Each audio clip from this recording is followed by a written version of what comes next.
Welcome to Movie Division. Today I'm going to recap the action-adventure comedy movie entitled Ant-Man and the Wasp: Quantumania. Spoilers ahead, watch out. The movie begins with a flashback set in the quantum realm. Two monsters appear and attack Janet Van Dyne. After killing one, the other immediately attacks her. Someone shoots off his head before it can kill her. When Janet looks around, it appears that she's not the only one to have crash-landed into the realm.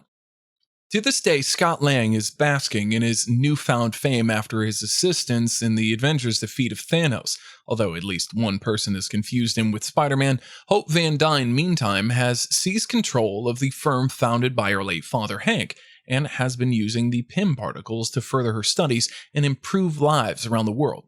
Scott has also chronicled his travels in a best-selling book. His time in the quantum realm has kept him away from his family, particularly his daughter Cassie. Scott receives a phone call from behind bars and goes to visit Hope. Cassie was detained by police while attending a rally. Since the blip, she's also been dabbling in science, even starting to collaborate with Hope and Hank, whom Casey affectionately refers to as Grandpa Hank. Scott and Casey have dinner with the Pyms, and during the conversation, Hank lets it slip that Casey has been arrested multiple times. She calls attention to the projects they've been working on, such as Hank's ant farm and with his intelligent ants, and Casey's apparatus for sending and receiving signals from the quantum realm.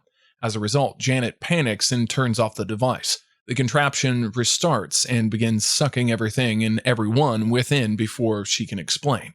Scott follows Casey into the quantum realm, donning his Ant-Man outfit to shield her from harm. Hope rescues her parents with the help of her wasp suit. Janet is doing her best to conceal the Pym's presence as they congregate. Janet has to face the locals who discover them. When one of the locals challenges Janet to a duel, the two of them end up laughing off like old friends. Then she arranges for her family to ride on the back of a massive winged creature. Still not sure what it is exactly.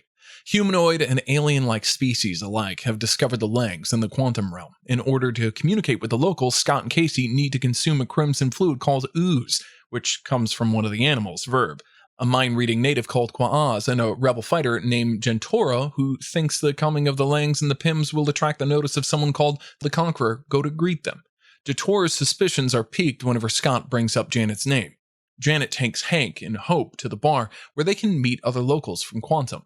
They go to see a man named Lord Krylar, whom Janet befriended and presumably had a connection with, while she was improvising below ground. Janet tries to recruit Krylar for assistance, but he reveals that he works for Kang, the Conqueror. Also mentioned by Krylar is Kang's MODOK, or mechanized organism designed only for killing. Kang's goons arrive to capture the Pyms, but they escape after a fierce battle, and Hank uses a growing disc to enlarge a squid thing, which he then uses to grab Krylar and hurl him around. The family decides to make a break for it and take his ship. As expected, Kang's men launch an assault on the rebels, but then MODOK appears and promptly starts vaporizing some of the freedom fighters. During the confusion, Casey admits that she's been using her own supersuit to change her size. In a face-to-face confrontation with Scott and Casey, MODOK exposes himself to be Darren Cross, who survived his struggle with Scott when the latter went subsonic and destroyed his yellow jacket outfit, leaving Cross with a big head, tiny limbs, and a stretched-out face. He was also responsible for sending Casey the signal she eventually picked up on. Then MODOK delivers the pair to Kang. Janet tells Hank and Hope the truth about her experience in the basement on the way out. Kang had convinced her that he was a fellow lost traveler and that in exchange for helping him fuel his ship, he would return her to Hope after they escaped the quantum realm. Janet discovered the ship's core and realized that it was propelled by the captain's mental energy. She was able to see inside Kang's psyche and witness the annihilation of entire planets and the destruction of timelines when she touched the core. Kang tried to win Janet over by promising that she would never again have to miss Hope's childhood, but she was well aware that this would come at the expense of other worlds. Janet realized he was a monster, so she utilized the wasp suit to steal the core and blow it up to a tremendous size, sealing off any chance to escape for either herself or Kang. Scott and Casey met Kang, who brags that he has murdered other Avengers in alternative realities, threatening to kill Casey and make Scott relive the moment forever if he doesn't obtain Scott's assistance in retrieving his core.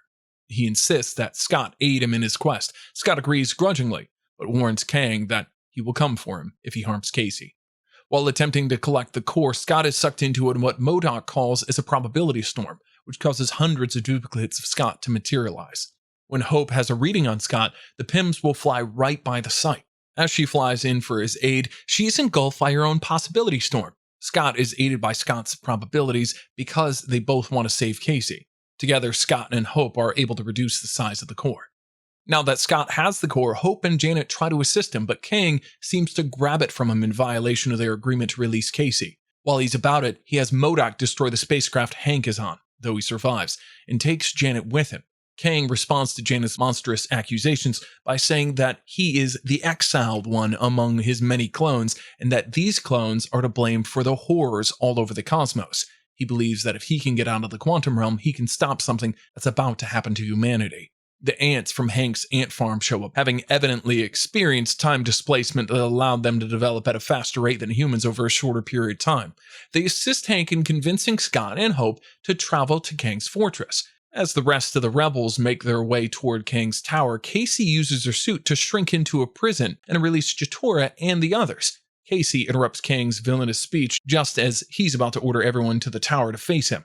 Once the rest of the rebels are liberated, they engage Kang's thugs in combat. When MODOK goes after Casey, she grows enormous and knocks him out with a single punch. Just before she leaves, she manages to persuade him that he can change his nasty ways.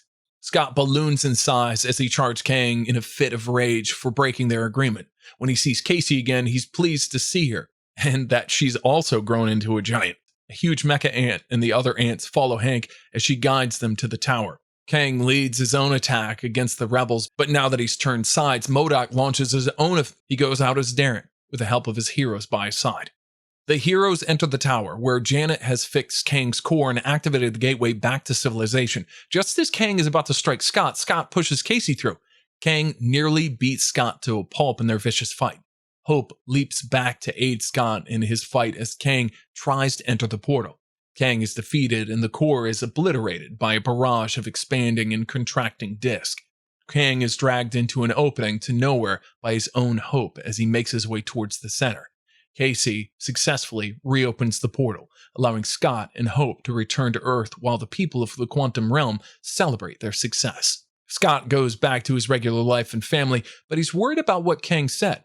Since he missed several birthday celebrations for Casey during the blip, he shrugs it off and joins the phony festivities with the rest of the family.